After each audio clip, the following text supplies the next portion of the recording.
Hey there, it's Boots Owen here. This is a Hot Point Aquarius WMA 32. I don't think I've had one of these before. Come back to that in a minute. Up here, the bearing kit for a WMA 50. I can reach in here, I don't know if I can. The bearings on this one are pretty bad. You can't hear it there at the moment, but they're pretty bad. It's got a splittable tub, and I thought I'd do the bearings on it before I throw a brick in it, just because that's the kind of mood I'm in. I'm not going to do them today, but it's on the cards. This little set cost £7.50 or something on the internet. Very cheap. 30mm drum, 30mm shaft for this WMA pipe. It's a 1400 spin bearing, but sure, it's only a 1000 spin, 1000 spin, 1000 spin machine, so it'll do it alright. Got to get it all apart. Get the back off, get the front off. I wonder, can I just do it with the front off? I think the front comes off this machine. I'm going to do some more test washes on it, and then eventually this machine's going to get a brick thrown in it, because it's the soup machine, it's the chain machine, it's the everything else. We made jelly in it most recently. So yeah, bearings for this machine. Foolish enterprise, but torture is the name of the game. Over here is last night's acquisition. Left out on the street. Not sure if there's anything wrong with it. The hose is cut, that's the only thing. If you look down the back there, the outlet hose has been cut. Hot and cold fill. It's a little bit yuck, you know, but that's not too bad. It's very like the WMA 50, but it has this extra button. It says 1. So it's got time saver, super rinse, rinse hold.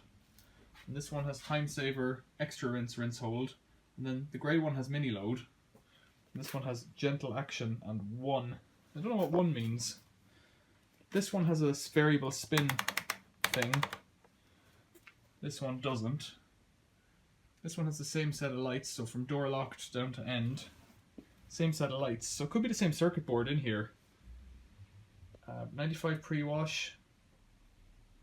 40 pre-wash, so this one's already got more programs on it. This one goes down as far as L.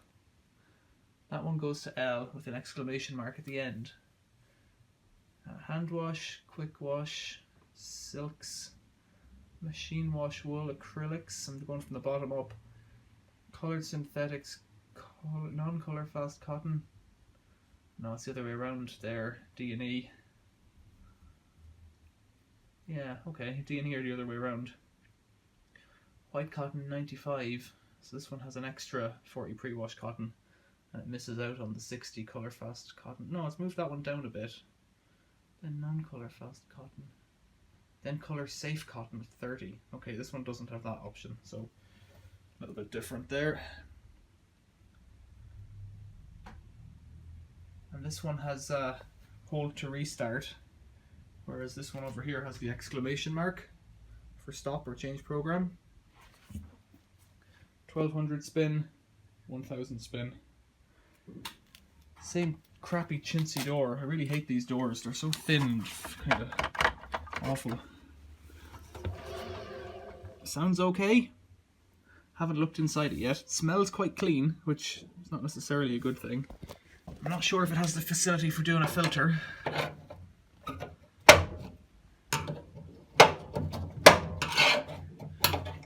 To find out. No, there's no filter on it, so we'll have a look at the filter. The other side, WMA 32P. There you go.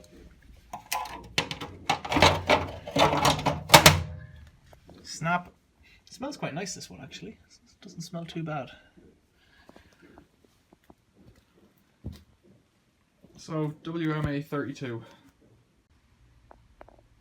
Posted some videos recently about this workbench and doing some welding up on it. I got a new welding hose. I put a video up on that.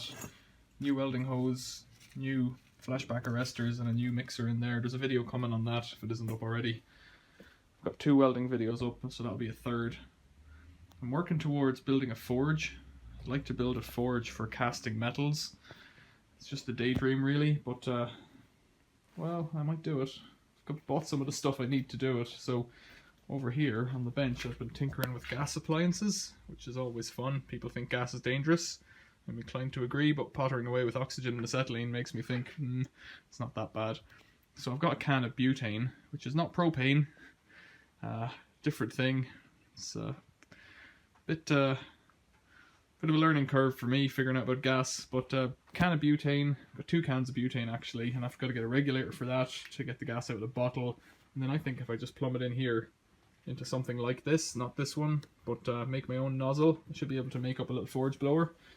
There's a lot of videos on YouTube of other people who've done that, so it might be possible. You can see here some turbo torch butane cans. This one's pretty much empty, but there's a little nozzle there. So somewhere further back there'll be a little gas jet mixed with air. Blue flame comes out and there's a regulator. It's not really a regulator. Little valve there to let gas out. That's a Go system nozzle. These are turbo torch bottles and I have a turbo torch as well. Turbo torch is much fancier, so I might have a look at that. The other thing I have, and I've made a video of this previously, is this Alcoza blower. I think it's an Alcoza Griffin blower from, I can't remember who made it. It might be an Alcoza blower, but it just delivers fresh air. So rather than mixing it with oxygen, it delivers air at, I don't know, whatever pressure. Does it say? There's an air regulator. That's a regulator there for air. Can't read it, but yeah, so there's a little air blower there. So between all that, I might mingle it all together. Meanwhile, the garage just fills with stuff. I've got a lot of power tools recently. They seem to come up all the time for little or no money because they're broken. But some of them are working. I've got that drill going. I've been tinkering away at them, and I don't need them. I don't need them at all. And then the other thing I've been tinkering with is batteries. I'm quite interested in the various types of battery. It's just because I can get the batteries for free a lot of the time, I'm interested in seeing what I can do with them. So I've started taking some of them apart and stuff. But the Vax here, this Vax vacuum cleaner has a motorized head and a motor for the motor in here that drives a sucker, some kind of a vacuum. It's run-off batteries. It's about 20 something, 22 volts maybe. And it does this thing. Well, I'll turn it on and show you what happens. It goes green. The light here goes green and then goes red, so brace yourself.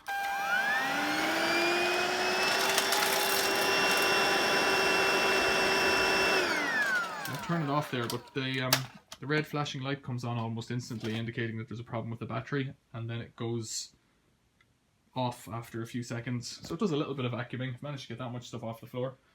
So it's broken. I also picked up for 99p on eBay this Dyson DC, I can't remember, it's like a DC16 or something. I can almost see it there.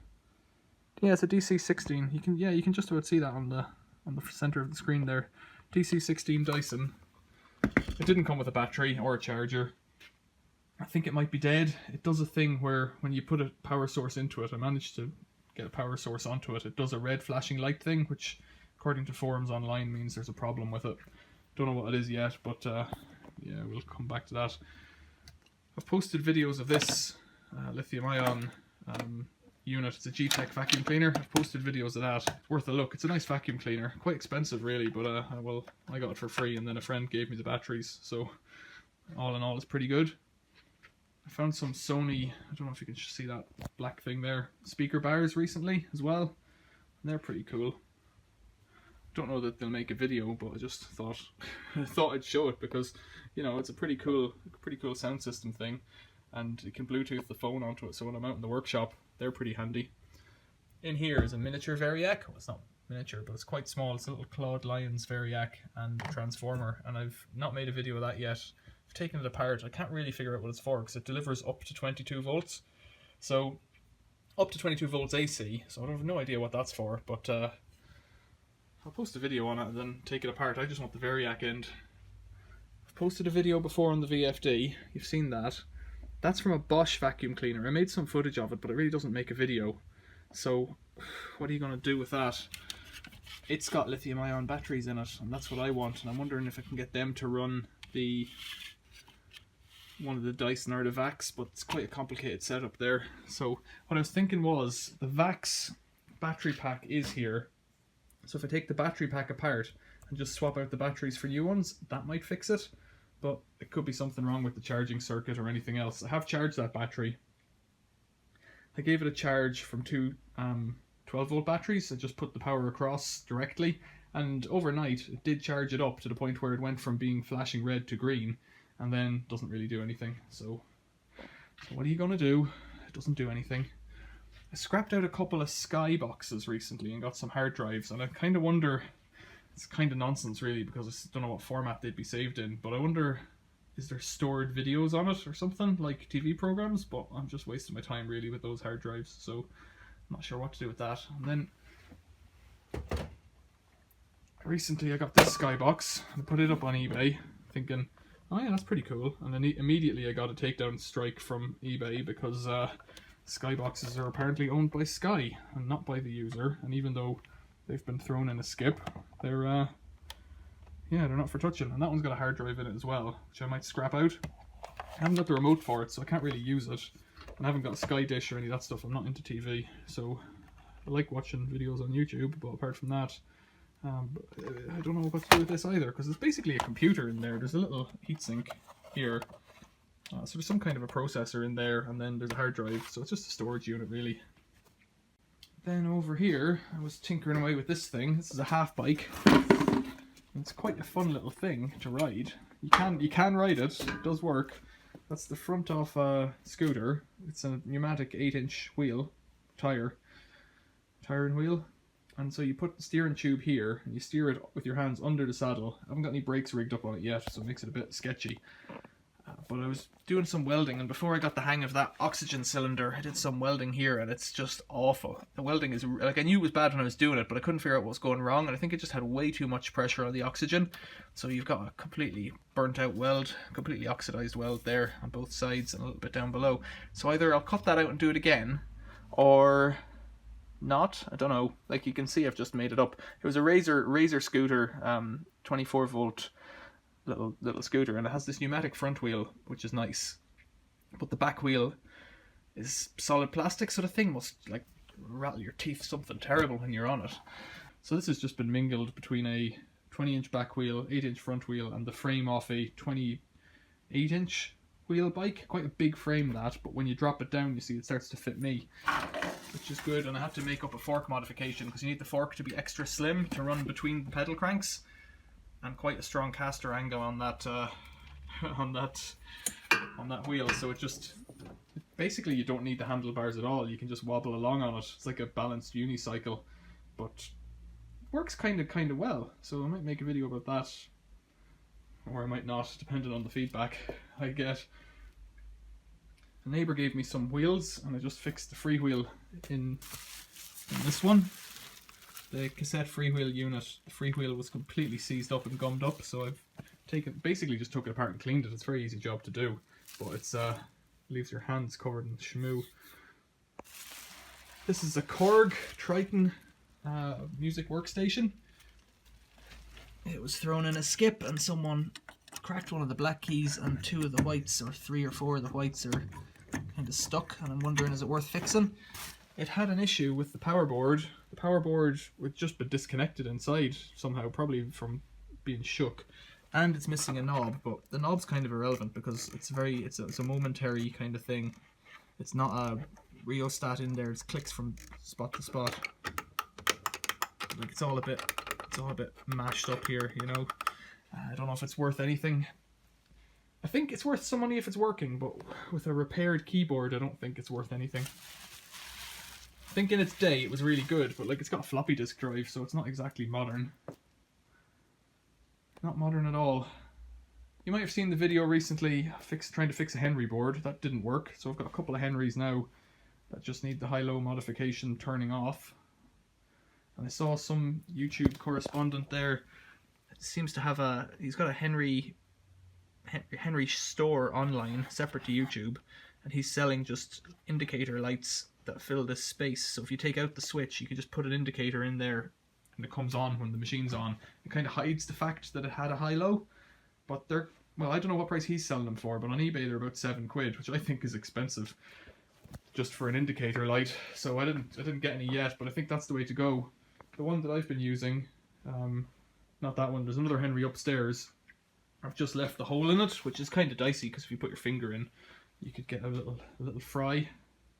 well, you'd struggle to get near the ends of the cables where the way they are, but in theory you could poke something in there, or little fingers could make their way in there, and it's not safe. So putting an indicator light over it would fix the problem.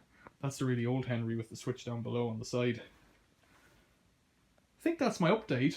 Really started off with the washing machines and it's going to end there. Oh, before I do that, DC04 unit. I got that recently. The machine was there as well, but the machine had the cable cut, and like you could see the colour of the plastic. It's gone from this kind of, well, it's gone from that silvery grey to this kind of putrid green sun bleached, bleached, sun tainted plastic. I'll do a cleaning video on that eventually, someday soon. I've also got a DC25 I want to clean up as well, and a Hoover vacuum, an upright Hoover vacuum that I want to clean.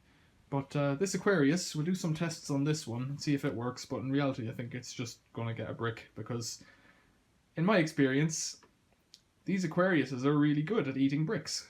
So what I might do is take the fascia panel off that, because it would fit this one a bit better than that Creda panel, although I am quite proud of the job I've done there. Yeah, I'm quite pleased with that. It's worked out quite well. But that one would probably just fit straight in, and because, well, it's the wrong colour obviously, but you know, hey ho. I'd probably just swap the drawers out actually. That'll work. Probably could just swap the drawers out.